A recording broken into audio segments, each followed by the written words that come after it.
You know, it's interesting. I've never been asked this question by someone who genuinely wanted to know what I thought.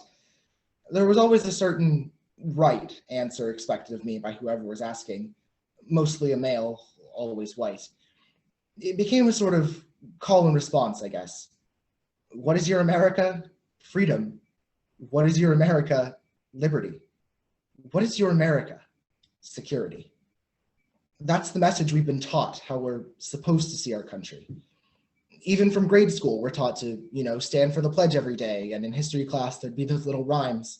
You know the ones. In 1492, Columbus sailed the ocean blue, and listen, my children, and you shall hear of the midnight ride of Paul Revere and all that. And again, it's interesting.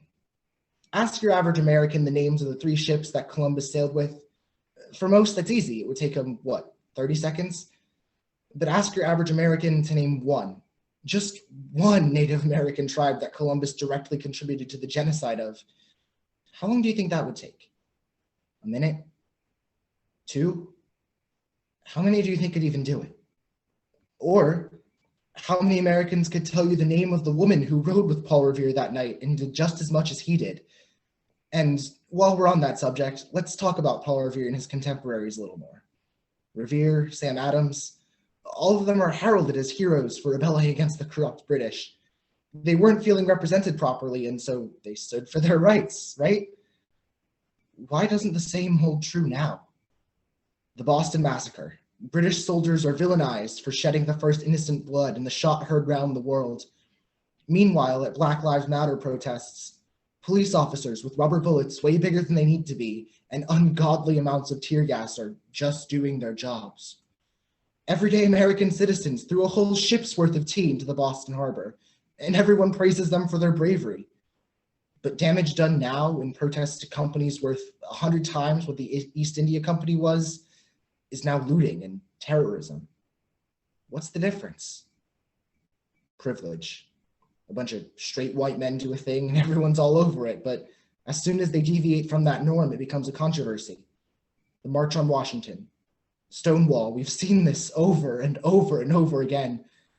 MyAmerica, the real truth is hypocrisy. It's a place where my right to get married is being fought over in the highest court in the nation.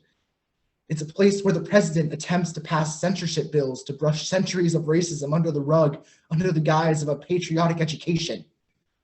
It's a place where every day more and more lives are lost because of the corrupt, the privileged, and those who refuse to put others before themselves and give everyone the rights that were supposed to be guaranteed. This will not change unless we can start asking each other, what is your America?